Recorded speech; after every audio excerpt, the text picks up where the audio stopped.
और अब यूरोप भी अपना एक इंडिपेंडेंट सिक्योरिटी प्लान लेके आया है जिसमें 800 बिलियन यूरो जो है री आर्म्स द यूरोप के नाम से उन्होंने वो कल ही उन्होंने इसको डिस्कस किया है। तो कहने की बात यह है कि अमेरिका ने अपने जो मिडिल ईस्टर्न अलाइज थे उनको भी अपने आप से दूर कर लिया। अमेरिका ने बहुत कुछ खोया है, वहीं पर ईरान ने बहुत कुछ गेन भी किया है। जहां उनका जानी नुकसान बहुत हुआ है, बहुत कुछ फाइनेंशियली उन्हें धचके पहुंचे हैं, वहीं पर अगर हम देखें तो उन्होंने गेन भी बहुत कुछ किया। उन्होंने इस वक्त पूरे मिडिल ईस्ट को बता दिया है कि वो कहां पर स्टैंड करते हैं, और न सिर्फ अमेरिका को बल्कि पूरी दुनिया ये जान चुकी है कि ईरान को, जिसको सैंक्शंस का सामना था, जिसको पाबंदियों का सामना था, जिसके साथ तिजारत ट्रेड सब बंद था, जो कहीं किसी के साथ कोई हथियार खरीद नहीं सकता था, उनके साथ तिजारत नहीं कर सकता था, उनको ऑयल नहीं बेच सकता था, इसके बावजूद वो जिस तरह से उन्होंने सामना किया, जिस तरह से उन्होंने अपने आप को वहां पर जमाए रखा। अच्छा, अगर हम थोड़ा सा दोनों, जिस तरह से फ्रीकैन इस वक्त आप कह रहे हैं कि फाइनल राउंड की तरफ पहुंच रहे हैं, ये मुज़ाकरात जो अभी हम देख रहे हैं, बयानात सामने आ रहे हैं, ये फाइनल राउंड की तरफ बढ़ते हुए नजर आ रहे हैं आपको। अगर फाइनल राउंड की बात करें तो समझते हैं आपके चाइना के दौरे से पहले पहले ये फाइनल दौर भी मुकम्मल हो जाएगा और मुकम्मल तौर पर जंगबंदी हो जाएगी, या फिर इससे भी ज़्यादा टाइम लग सकता है, और कितना टाइम मजीद और दरकार होगा इन मुज़ाकरात को फाइनल स्टेज तक पहुंचाने के लिए?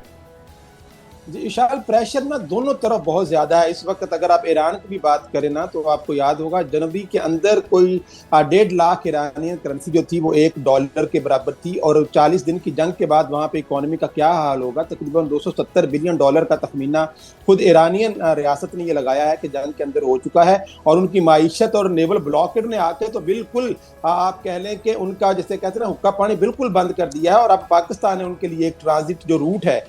वो इनको दिया है ताकि वो, अब इस वक्त ईरान एक तरह से लैंड लॉक्ड कंट्री है क्योंकि नेवल ब्लॉकेड की वजह से वो बिल्कुल किसी भी रूट को इस्तेमाल नहीं कर सकता। तो वह पाकिस्तान के रास्ते से सेंट्रल एशियन कंट्रीज के साथ अपनी जो मसनूआत है उनको भेज सकता है या दरामद भी कर सकता है। तो हालात जो है वो ईरान के ऊपर भी प्रेशर बहुत ज्यादा है, और दूसरी तरफ अमेरिका के ऊपर भी प्रेशर इसी वजह से ज्यादा है क्योंकि चीन के जो दौरा है वो अमेरिका की तारीख के लिए और डोनाल्ड ट्रंप के लिए इटसेल्फ बहुत ज्यादा अहमियत और ये आपने बात ठीक की है फानी साहब कि चीन का दौरा भी है, और 1 मई से पहले वो लिवरेज डोनाल्ड ट्रंप के पास मौजूद है, और उसके बाद फिर उन्हें अप्रूवल चाहिए होगी कांग्रेस की अगर वो इस जंग को आगे बढ़ाते हैं। ये भी एक मामला उनके सर पर लटक रहा है तलवार की तरह। लेकिन ये आप कह रहे हैं कि फाइनल राउंड की तरफ तो जा रहे हैं फ्रीकैन, लेकिन ये जो तीनों एयरक्राफ्ट कैरियर्स हैं लगभग 23 से 25 साल के बाद ऐसा हुआ है इराक जंग के बाद कि अमेरिका ने अपने तीनों एयरक्राफ्ट कैरियर्स को मशरक़ वस्ता में भेज दिया है। यूएसएस अब्राहम लिंकन हो, जॉर्ज डब्ल्यू बुश हो या जेराल्ड फोर्ड हो,